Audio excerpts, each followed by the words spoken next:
Comanches charged wildly toward the Texans. Buffalo Caller thought he saw confusion in the ranks of the whites. He hoped they would scatter and run. If they did, the fight would degenerate into a race, and death would come swiftly for those whites who rode slow horses. To his dismay, the white men stepped down from their saddles, dropped to their knees, and aimed their rifles at the warriors who bore down upon them.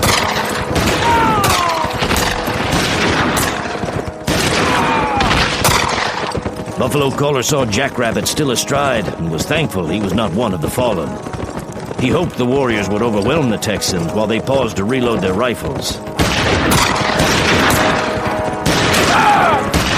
But it quickly became evident that some had held their fire to avoid such a calamity. Buffalo Caller felt sure then that these were Rangers. The Comanche charge broke up, the warriors reeling back uncertainly. The Rangers immediately remounted their horses and made a charge of their own. A Ranger spurred straight toward him, rifle in his hands. Buffalo Caller strung an arrow in his bow.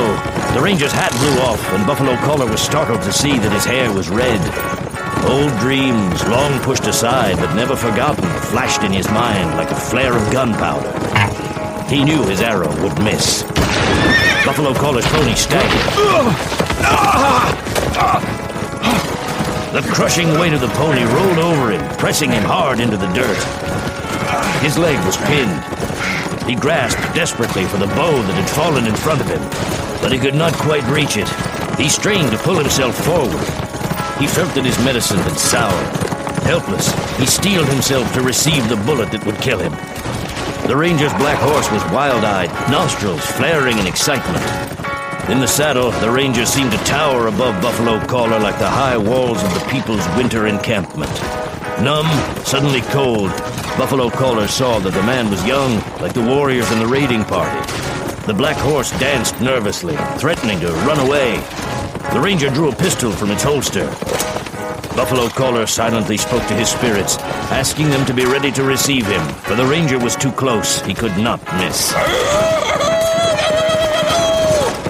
Broken Leg galloped up, bow in his hand, an arrow fitted against the string.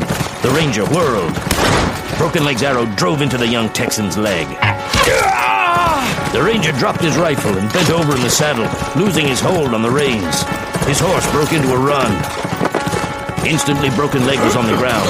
He tugged at the pony's reins, but received no response. The horse was dead.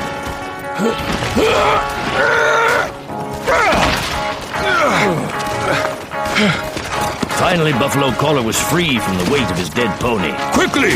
Up behind me before more Texans come! Buffalo Caller retrieved his bow and shield from the ground, as well as the rifle the Ranger had dropped. Broken Leg leaned down, arm extended, helping Buffalo Caller up behind him. Looking back over his shoulder, Buffalo Caller could see that the Rangers and the warriors had become scattered over a broad area. The fight was winding down to a draw, neither side a clear winner. It was just as well. The stolen horses were badly scattered too, but as the warriors regrouped, they could probably recover a substantial number. The young men had had the taste of battle they had wanted, so they would be content despite losing some of their horses. Buffalo Caller was relieved to see no sign of pursuit.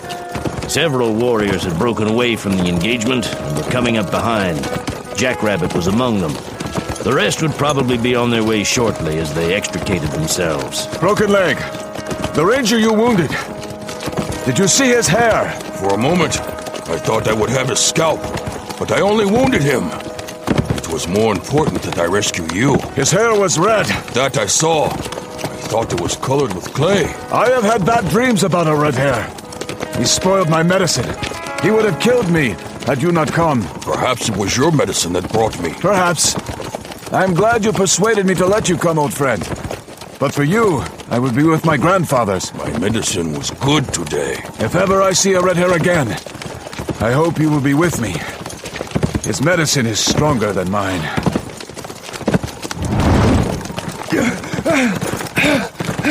Rusty Shannon almost despaired of stopping the runaway horse.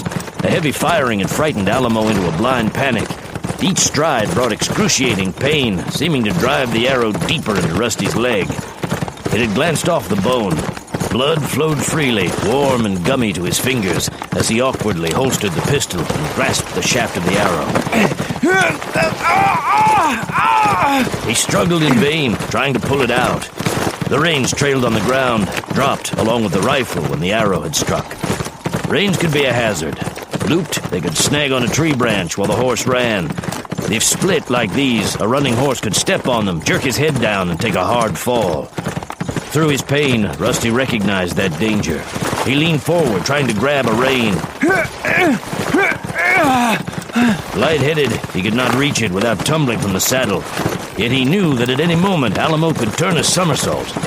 Rusty stood a strong chance of being crushed beneath him. He was aware of another horse closing from the left. He assumed the rider was a Comanche, come to finish him off. He felt helpless to defend himself, though he drew the pistol again. Hold on, Redhead, I'm coming! Tanner pushed his horse up against Alamo and reached down, his bony hand grasping the reins. Gotcha! Oh, damn it, Rusty, you're bleeding like a stuck shoat. I'll get you back to the rest of the bunch. One wants some stray Indians to catch us out here by ourselves and pick us off. Say, I'll bet that arrow hurts like hell. Damn right it hurts. We'll get that out as soon as we can. Me and Captain Whitfield, we're pretty good at pocket knife surgery. I seen you miss that Indian. You were so close. I don't understand how you kept from hitting him. Alamo was faunching around too much. Maybe you've taken a case of buck fever. You ever shoot at anybody before? Been tempted, but I ain't done it. Captain will want to know.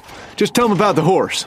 You don't have to say nothing about buck fever. Did you kill any Indians? Brought down a horse. Set an Indian afoot, and it's almost as good as killing him. Except he'll be back to shoot at you another day. But if it wasn't him, it'd be another one. The world don't seem to run short of Indians. Yes, sir, we scattered us some Comanches. But they're getting away.